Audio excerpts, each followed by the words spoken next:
complexity. There are so many really awkward challenges the business is facing. It's a really, really complex world. Because suddenly you have to not just kind of get along with the people living next to you, but you have like this potential of being in contact with everybody.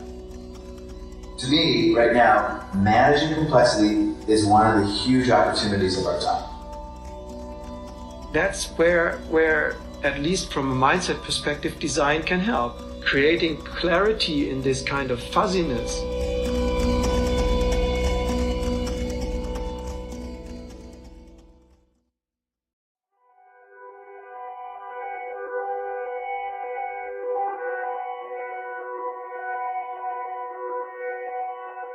I do see a changing attitude towards companies in general, I have to say.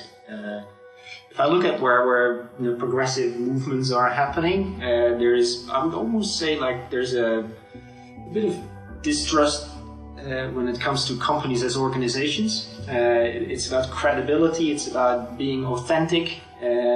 So companies have a challenge there to stay relevant in that mindset. Yeah? You have to be very much aware of that kind of mindset and come up with proactive suggestions and solutions, and you still provide value in that context. In traditional marketing speak, I think the days of push marketing are definitely gone. I think if you want to stay relevant, you have to be in the places where good conversations, where interaction between people is actually happening, where changes in interactions can be observed. They will hardly end up just ringing the doorbell. Here I am. You have to go out. Yeah, you have to go out there and look for them. I like to add one bit, just to listen to you, and maybe this is where design steps in as well a little bit. I think as a company you have to do things, you have to do experiments, because you can go there and watch. That's one way. That's an excellent way. But another thing is that you make something, you try, and you see if somebody likes it or not, or what they do with it. We have quite close relationships with our clients, and as such we grow actually to be quite adaptive. And to give you some examples, we used to sell printers. Well, that's not what they were asking for, so we started to sell prints. Well, that's actually what they were not asking for as well. So we started to give them the people who will take care of the prints and stuff like that. And nowadays, if you go to the University of Maastricht or the University of Amsterdam, we have complete sites of OC which will take care of the distribution and the making of the readers the students are using. We take care of providing the readers and all the problems involved. That's what OC does. Well, the only reason how we got there is by being adaptive. So you need to get a grip on what is the dynamic context that you're designing for. What are the different users or actors? What are the systems that you need to interact with? What does the value chain look like? What position on the value chain do I want to keep, and where do I see a stretch? Where do I want to move towards? And who else am I going to encounter? Because we're all in the same dynamic context. That's a very interesting way of looking at the world, and it does require far more openness, because the whole the design trajectory is not as linear as it used to be. You can't predict upfront what the end result is going to be. That's the new challenge.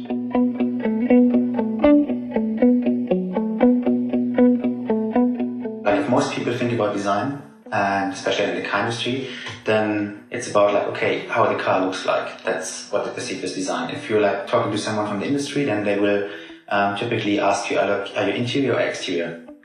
And maybe what we do is, it's quite different. I mean, like the first thing, maybe like the foremost and most important thing is we're not part of the design department. We're not placed in design.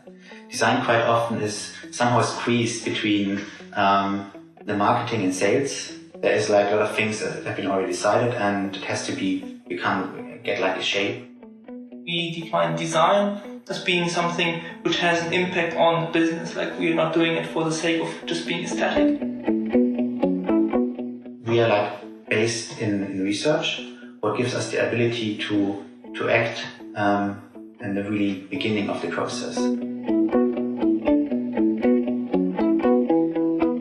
What differentiates us from like a classical design function, that we don't we're not in this kind of development process. We have like a certain function to fulfill, but we take the freedom of the research to explore things and find new things, but like relevant to the customers, because we work with the people really in close interaction.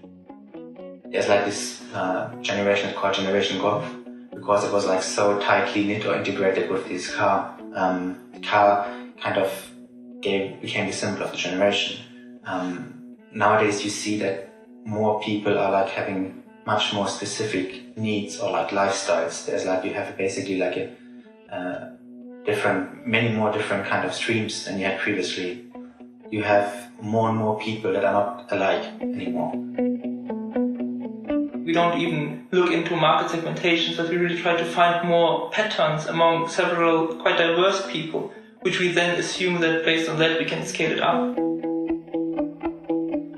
What makes a good designer in our context is the ability to translate from one into the other one, translating a need or a desire of a customer into a business proposition, trying to translate a business capability into a product for a user. So it's like constantly balancing different perspectives, different aspects, and interpreting between different kind of domains or areas. I think that's in essence maybe what design in our practice means. In our experience, I wouldn't contrast business and design. We can also differentiate between two different kind of modes of working. One is more towards like redesigning, styling, improving something. The other one is, what we do is we're using design as a tool to create something new. I think in our perception, like an entrepreneur from a business context is closer to what we do, creating something new and innovative, than, for example, someone who's like redesigning or restyling something.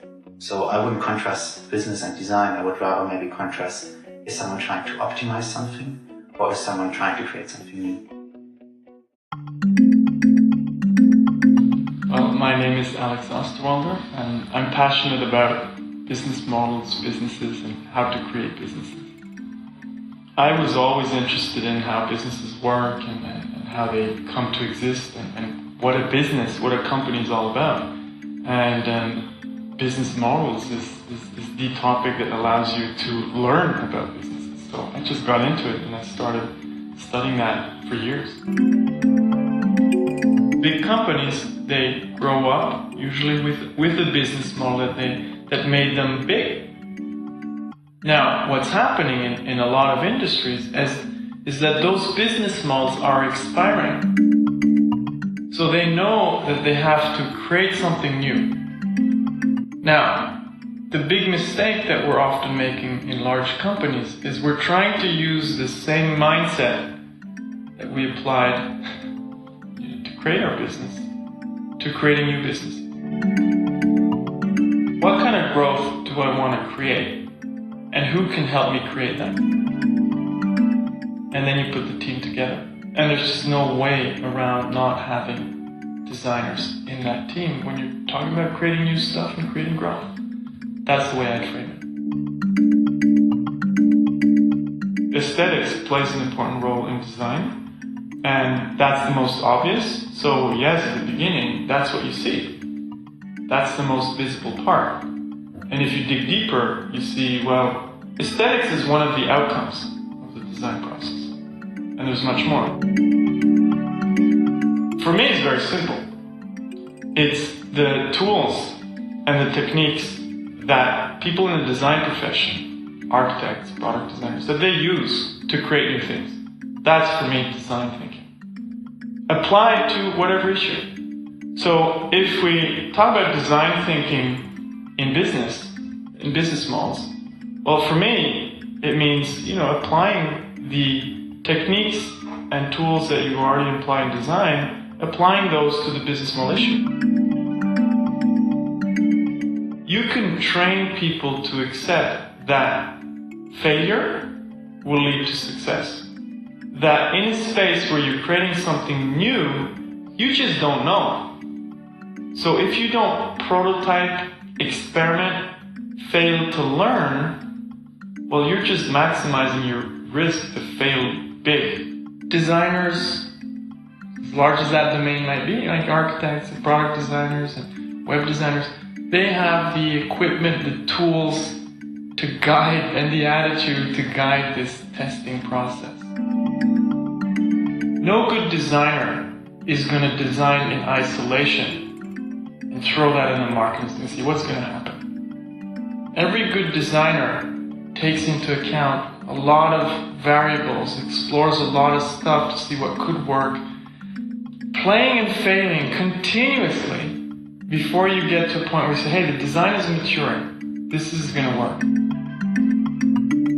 I think business people and designers are the same. They're people. It's just that business people are not trained to create new stuff, they're trained to make decisions. Designers are not trained in the same way to make decisions. You make decisions in design, right? But you're trained, a big part of the training is to create new stuff. So I think that the big difference is not, are we business people, are we designers? It's just more how we've been trained. And at the end of the day, the most interesting mix is if you're trained in both. If you have the analytical tools, the analytical methods and techniques, and you have the design methods and the design techniques, and you master both. Business schools that are doing more design thinking, design schools that are doing more business thinking. It's happening now. We still need to make it happen on a larger scale, but I think, it's pretty encouraging to see all the different initiatives that are emerging.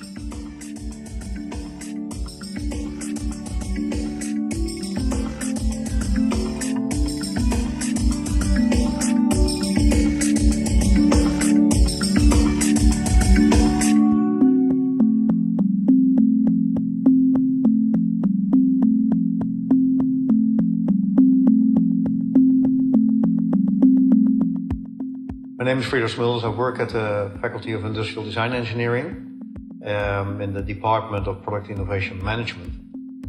And I'm also director of the master program, Strategic Product Design. The SPD program is a program that focuses on the strategic side of product design. Nowadays, of course, we also include service design, so product service design. And then the strategic part. And you can find the strategic part at two phases within the total innovation process, you could say. In the front end, often referred to as fuzzy front end, and in the back end, where you do the product introduction or service introduction to the market. The main aim of the program is to make students literate in acting within the strategic areas of innovation. We teach students to be able to design new business propositions, whatever they might be. Most MBAs or traditional engineers, they just analyze. But sometimes analysis is not enough. You have to synthesize. And as a designer, you need both. We analyze, we synthesize, come back. So we make steps forward, we make steps backwards. That's the way we progress in our design process. And most people want to have one linear approach. We know it's always that way.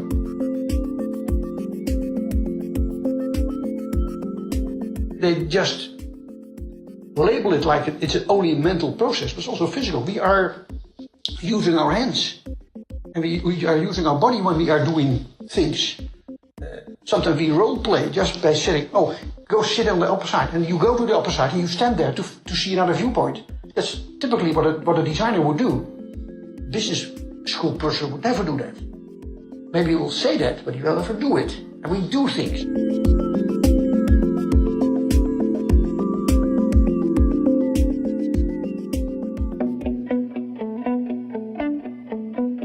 Yeah, I studied business administration and I graduated, I think, 15 years ago. I'm in Germany one of a very few deans of a design school with no formally trained design background. business education as it used to be, or as I experienced it, was, according to nowadays meters, a bit kind of stupid, because it was linear, it was theoretical, it was exclusive rather than inclusive. But again, I mean, once you graduate, you don't stop learning.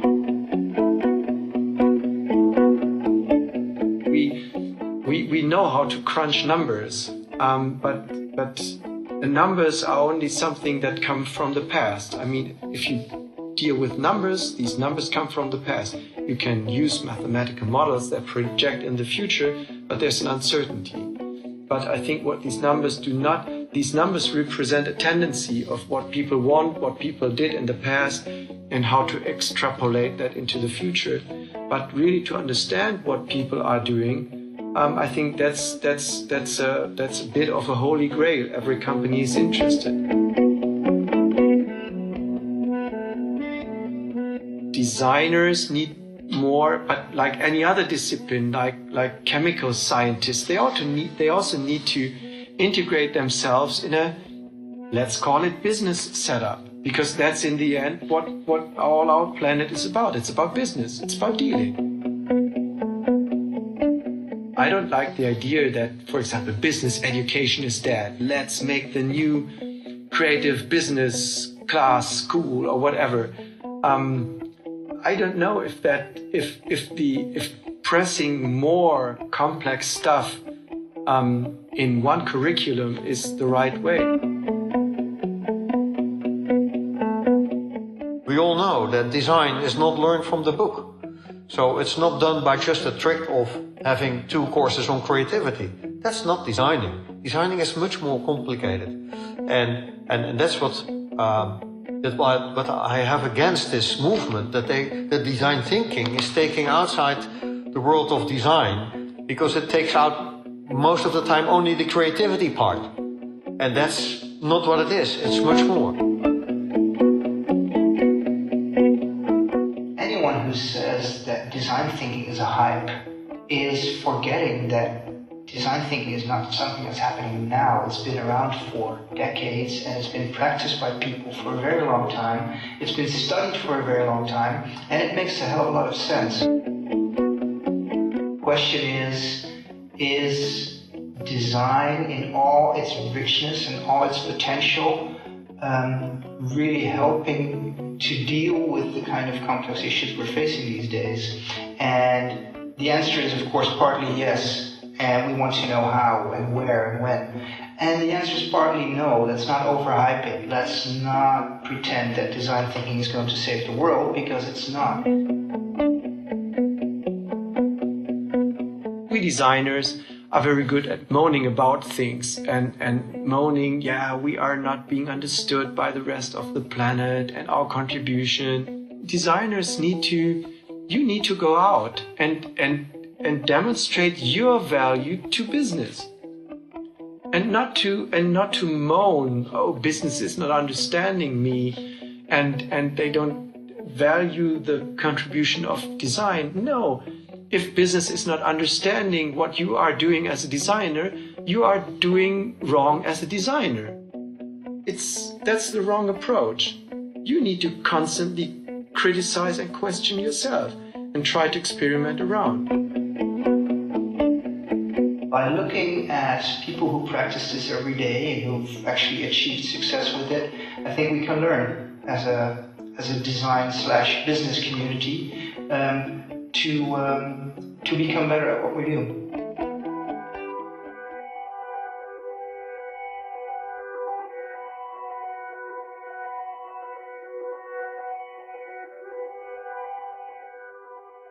We never say we are just doing design thinking. We actually combine business thinking with design thinking. That's the value that we provide.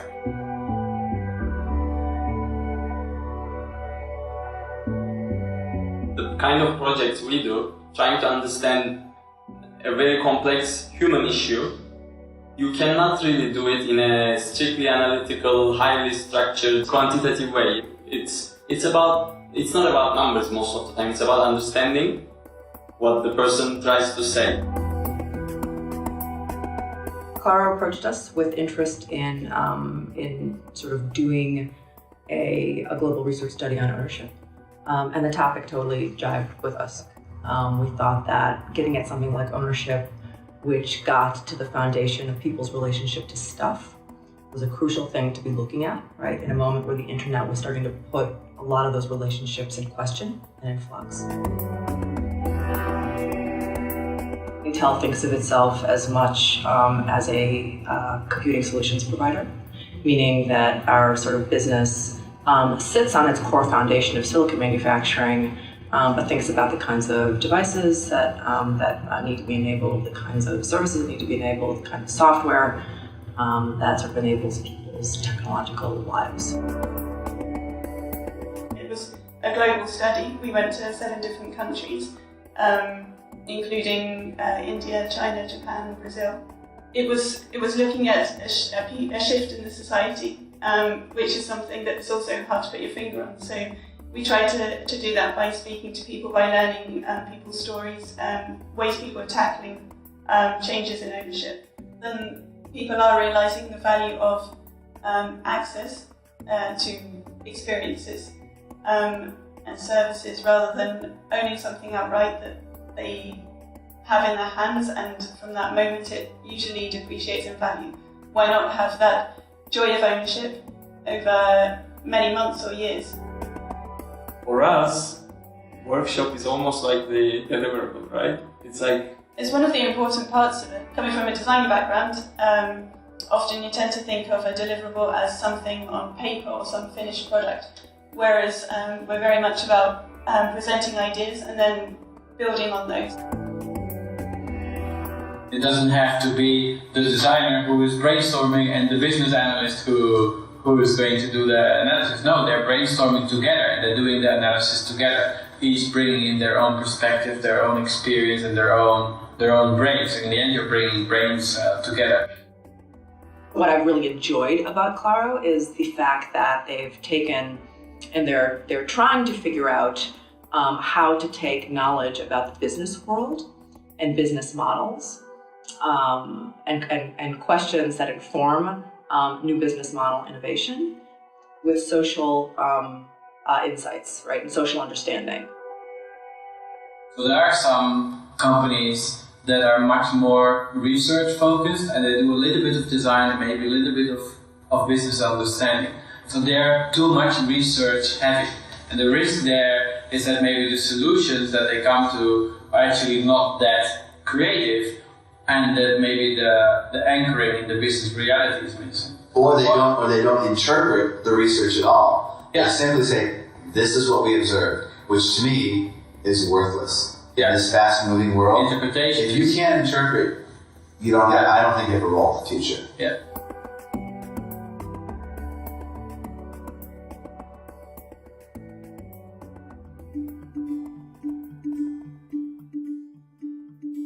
My name is Damien Kernahan from Proto Partners in Service Design. We're here in Sydney, Australia. I'm not a designer. I'm actually a business guy with an MBA with a great love of design. I think one of the biggest things we actually do is help our organisations make really complex issues simple. For Virgin Mobile, I think experience innovation is one of the key differences for us. Price and product are easily imitated, so I guess the key form of differentiation for us moving forward will be experience innovation, providing great customer experience, particularly as our customers' expectations change. So we realised that we needed some help, some expertise and a fresh perspective to make sure that we were truly taking an outside-in approach to identify the key opportunities for improvement. Proto Partners helped us use a service design approach to ensure that we're identifying the key benefits for our organisation. The challenge that we issued Proto Partners when we started this journey was to help us identify a program of work that would improve our key measure of customer satisfaction. They helped us deliver that in two ways. So the first was to produce a number of artefacts to bring to life our customers and our opportunities for improvement. Things like understanding who our customers are through the use of personas, a detailed map of our current customer journey. The second has been a business case. So, of course, any kind of improvement initiatives require funding, they require resources. So we needed to be able to prove the case for customer experience. Immersing ourselves in the customer's world is really important. And one of the most powerful things we did in here, we played a 12-minute phone call from a mother who'd had her phone cut off and whose daughter was having an asthma attack and who couldn't contact her family, and she'd been on hold for an hour. And just playing that 12-minute phone call made all the difference in here. So quite often organisations, the traditional approach is to use analytics and rigour and logic to prove your point. We actually flip that on its head and we try to convince our clients emotionally first with something like that. It's very hard for a CEO or senior management to listen to something like that and say, you know, well, so what? Their response always is, we have to fix that, and we have to fix that now. So I think the key lesson that we've learned in working with Proto Partners has been that as a business we need to spend more time focusing on desirability. What do our customers want? What are their expectations? I think by truly designing for desirability, it does create experience innovation that will have an impact to the bottom line. You actually need, that balance of what customers are looking for, what's possible, but also what's going to pay back. And that's why you need the business guys and the design guys to actually work together. I don't think they can work separately, but if you can bring them together, that's where some magic is, yeah.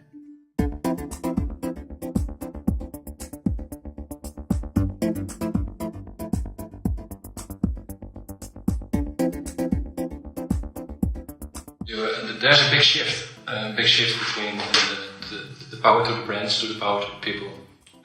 People today are make their own stories, develop their own stories, publish them. So I think that the people are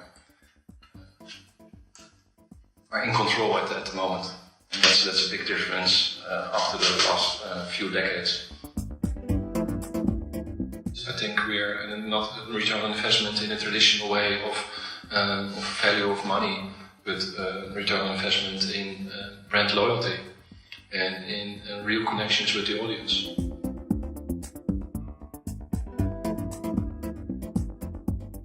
I think it's also the only way to survive in a world that's changing so fast. And so we have to do things together and to adjust constantly.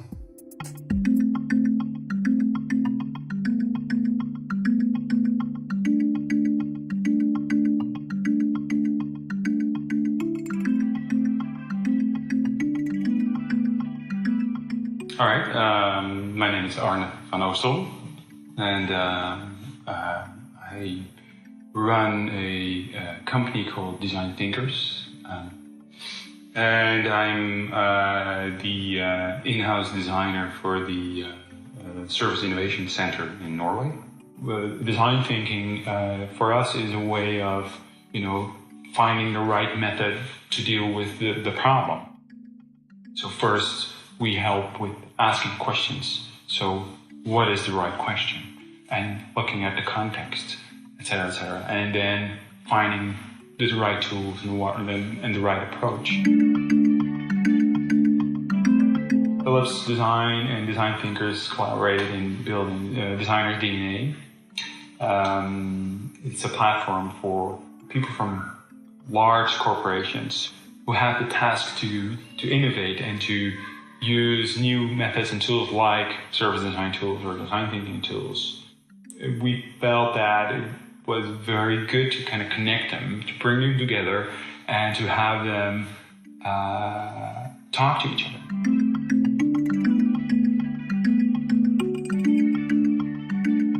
Now, the world is changing.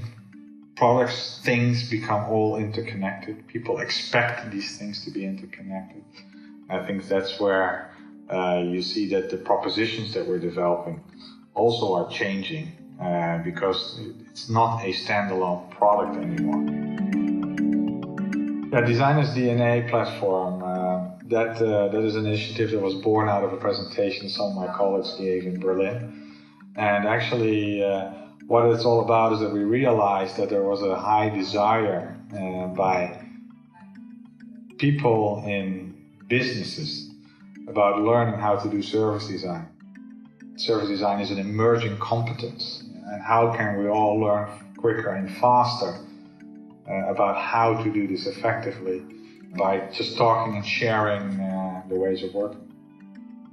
And in order to do that and not to reinvent wheels that have been invented somewhere else already, they basically said, well, why don't we try to find a very informal platform where we, without issues of competition, can just exchange thoughts and ideas on how service design can work. So it's very much focused on the competence and the expertise required, not about the application of service design.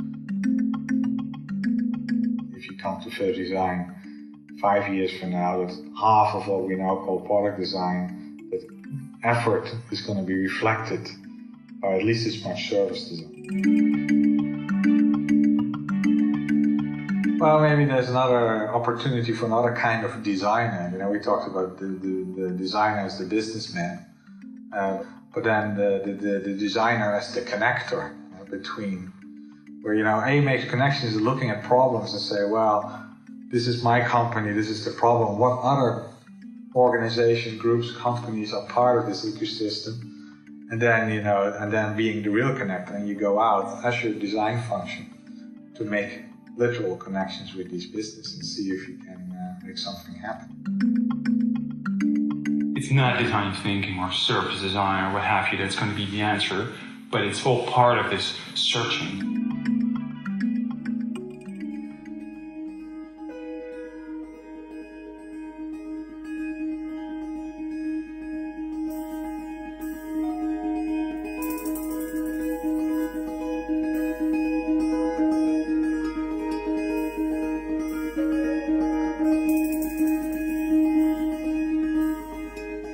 Design, that ability to, you know, solve a problem, to make something better, is a very human activity.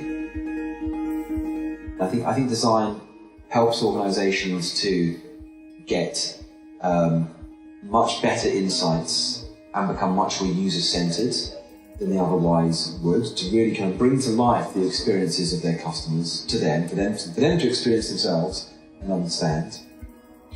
I think it offers a space within which people can be much more creative, can imagine new ideas.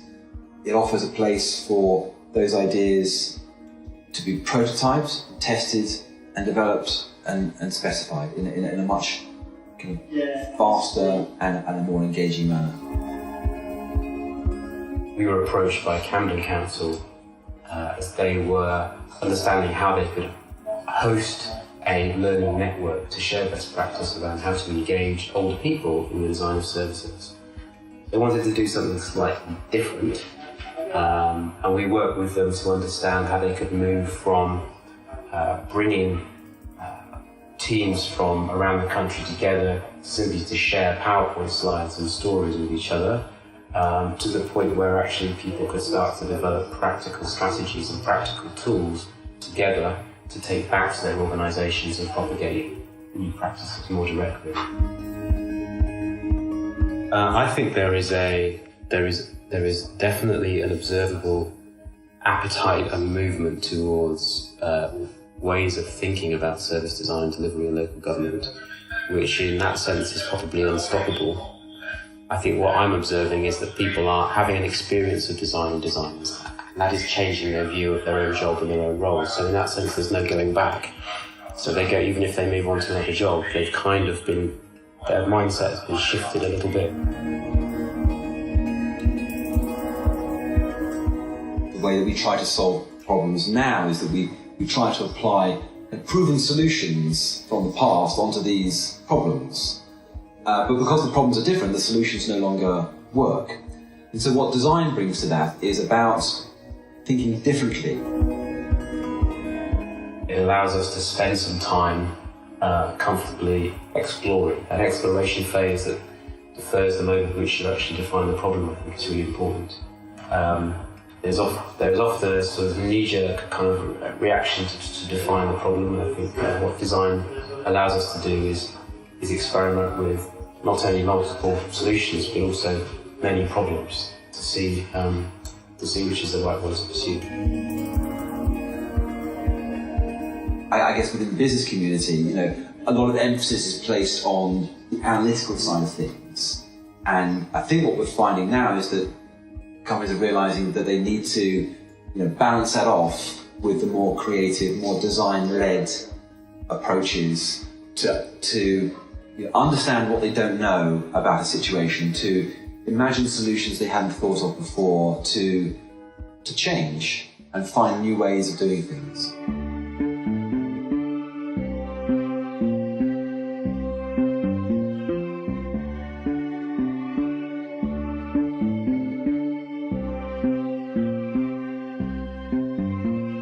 Design really needs business to focus, to know which problems to solve, to know which objects to design or which environments to design. It's really about working together, solving these problems, creating this value for people. And in that sense, design without business is a pointless exercise. But there's more. Business also needs design because problems are getting more and more complex. These are the kind of problems you can't manage your way out of. You can only design your way out of them. That's a quote by Martin Neumeyer that I really love. It's not either design as a separate thing and it is business as a separate thing. No. Design is part of business. Design will sort of grow out of its role of being exclusive and being a separate department in a company to more a skill set or a mindset that you look for in people, whether they're designers or not. It's just human nature, and it's just contributing to making this place a better place, and don't want to sing Michael Jackson songs now. We design this world. It's a big problem sometimes, but it's a great job to do.